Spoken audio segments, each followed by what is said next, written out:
Hello you all my hardworking aspirant. I hope you all are doing good. I am Sheetal Chauhan. Welcome back to my channel. आज के video में हम कुछ ऐसी exercises के बारे में बात करेंगे जिसे हर एक बच्चे को अपनी डेली रूटीन में करना चाहिए.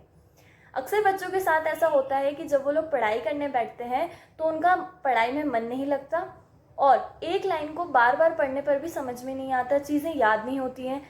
वो बच्चे सोचते हैं कि हमें चीज़ें याद क्यों नहीं होती है, या फिर 2 लाइन पढ़ने के बाद हम लोग कुछ और सोचने लगते हैं. तो हमारा माइंड सोचते सोचते बहुत आगे चला जाता है. मतलब किसी बात को सोचते सोचते हम लोग पता नहीं कहाँ पहुँच जाते हैं. पर फिर याद आता है कि हम लोग पढ़ाई कर रहे थे. तो पढ़ाई करते करते ये सारी जो समस्याएं होती है इससे निपटने के लिए हमें कुछ एक्सरसाइजेस करनी चाहिए जिससे हमारा जो माइंड है ना वो अच्छे से काम कर सके.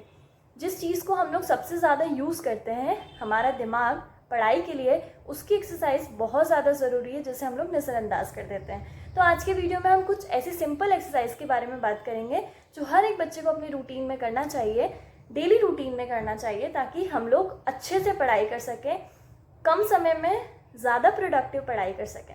ठीक है, तो आइए वीडियो शुरू करते हैं. तो पहला पॉइंट है मेडिटेशन. मैंने अपने पहले वीडियोस में भी आपको कहा है कि हमें मेडिटेशन करना चाहिए. मेडिटेशन के बहुत सारे फायदे होते हैं.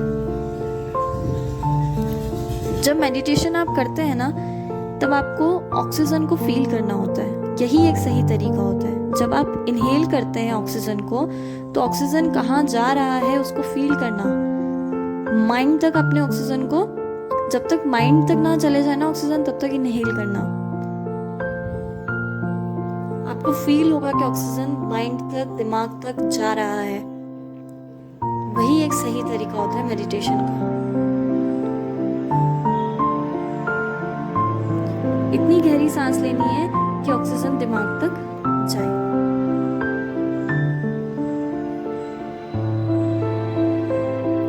मेडिटेशन करते वक्त आप अपने माइंड को इंस्ट्रक्शंस भी दे सकते हैं. ये सोच सकते हैं कि आज पूरे दिन आपको क्या करना है.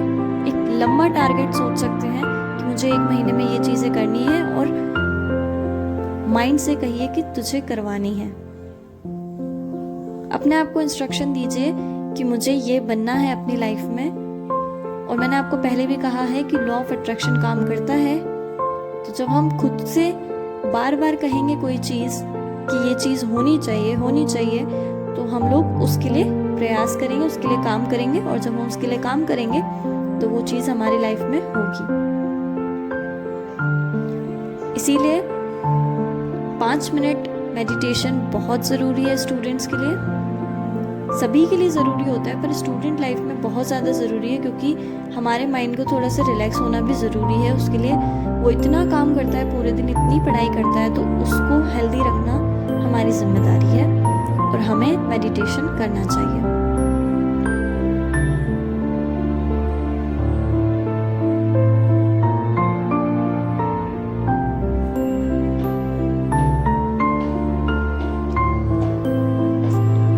पहले आप लोग अलार्म सेट करके भी कर सकते हैं 5 मिनट का. उसके बाद जब आप रेगुलरली इसको करेंगे ना तो आपको हैबिट हो जाएगी कि पता चल जाएगा अच्छा 5 मिनट के अप्रॉक्स हो गया होगा.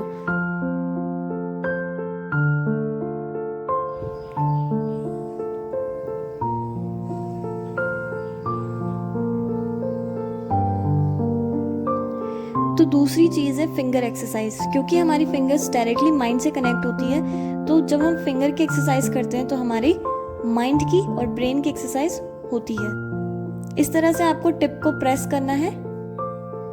इसे एक्यूप्रेशर बोलते हैं. आप लोगों ने सुना होगा बहुत सारे लोग सिर्फ पॉइंट्स दबा के बीमारियां दूर कर लेते हैं. तो इस तरह से आप फिंगर की टिप को दबाएंगे ना, प्रेस करेंगे बहुत देर तक, तो आपकी माइंड की एक्सरसाइज होगी. सेकेंड एक्सरसाइज है इस तरह से शेप बना के लॉक करना है और एक्सरसाइज करनी है. आपको लगेगा ये सारी चीज़ें काम नहीं करती हैं, पर सच में ये चीज़ें काम करती हैं. आपने सुना होगा ना एक्यूप्रेशर से कितनी सारी बीमारियां दूर होती हैं. तो बस वही है ये सब.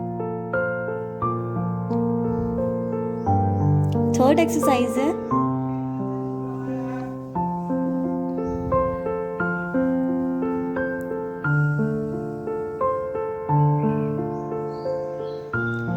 ये सारी एक्सरसाइज ना आपके आंसर राइटिंग में भी हेल्प करेगी. बहुत सारे बच्चों के साथ ऐसा होता है कि आंसर लिखते वक्त उनके हाथ दुखने लगते हैं. तो इस तरह से अगर आप अपने फिंगर्स की और हाथ की एक्सरसाइज करेंगे ना, तो आप जल्दी जल्दी आंसर राइटिंग करेंगे और आपका पेपर कंप्लीट होगा मेंस में।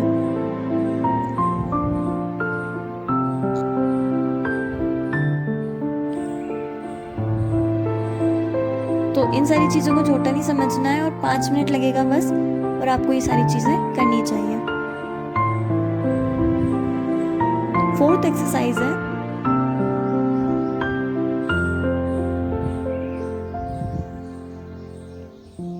और ये टाइट आपको हाथ ओपन करना है।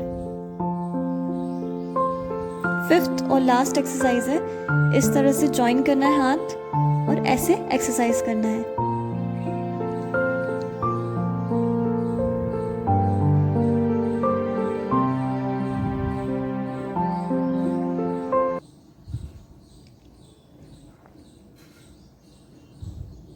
मेडिटेशन और फिंगर एक्सरसाइज के अलावा कुछ ऐसे टिप्स हैं जो आप अपनी डेली रूटीन में कर सकते हैं जिससे हमारे ब्रेन की एक्सरसाइज होती है। जैसे कि यूज़ अपोजिट हैंड्स, मतलब अगर आपको इस हाथ से ब्रश करने की आदत है तो कभी कभी कोशिश कीजिए उल्टे हाथ से ब्रश करने की, जिस भी हाथ से आपको नहीं है आदत उस हाथ से ब्रश करने की। तो इससे क्या होगा ना, हमें ज़्यादा एफर्ट्स डालने पड़ेंगे क्योंकि हमें आदत नहीं है इस हाथ से काम करने की। तो जब एफर्ट्स डालने होंगे तब हमारा दिमाग काम करेगा और उसकी एक्सरसाइज होगी। राइटिंग करते वक्त अगर आपको सीधे हाथ से लिखने की आदत है, मोस्ट प्रोबेबली लोग इसी हाथ से सीधे हाथ से लिखते हैं, तो आप कोशिश कीजिए कभी कभी उल्टे हाथ से लिखने की।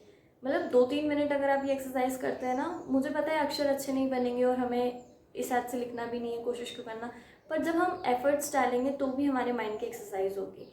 ठीक है, कभी कभी आपने देखा होगा लोगों को पार्क में वो सीधे वॉक करने की जगह उल्टा वॉक करते हैं। क्यों? क्योंकि उसमें भी हमारे माइंड की एक्सरसाइज होती है, क्योंकि हमें माइंड पे प्रेशर डालना पड़ता है। मतलब उसको भी सोचना पड़ेगा कि पीछे कोई हर्डल तो नहीं है, वो भी एक्सरसाइज करता है उस टाइम पे।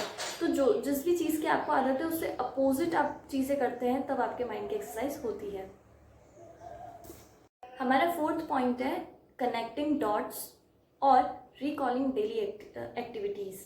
इसका मतलब ये है कि आप रात में सोते वक्त जो भी आपने पूरे दिन किया है उसको एक बार रिकॉल कीजिए कि आपने क्या क्या किया। सुबह आप उठे, फिर एक्सरसाइज वगैरह की, आपने क्या क्या पढ़ा आज, ये सारी चीज़ें आप रिकॉल कीजिए। या फिर जब आपने कोई चैप्टर पढ़ लिया है उसके बाद आप उसको रिकॉल करने की कोशिश कीजिए, बुक बंद करके याद करने की कोशिश कीजिए कि आपने क्या पढ़ा है, आपको कितने पॉइंट्स याद हुए।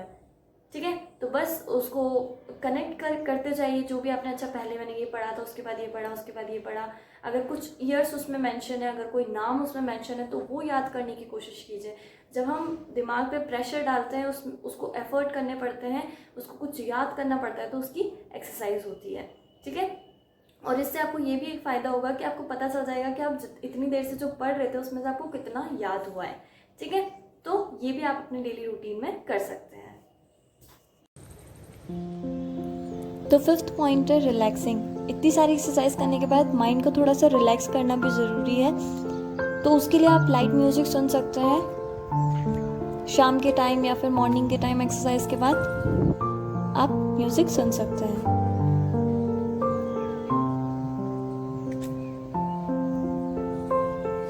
तो फ्रेंड्स, ये थी सारी कुछ एक्सरसाइजेस ब्रेन की जो हमें एज अ स्टूडेंट अपनी डेली रूटीन में करना चाहिए। इससे सच में आपको फ़ायदा होगा, आप एक बार ट्राई करके देखना। आपकी जो स्टडी है ना वो बहुत प्रोडक्टिव हो जाएगी, आप कम समय में ज़्यादा चीज़ें पढ़ने लगेंगे। और अगर वीडियो पसंद आता है तो अपने फ्रेंड्स के साथ शेयर करना, वीडियो को लाइक करना और मेरे चैनल को सब्सक्राइब करना। Thank you so much for watching.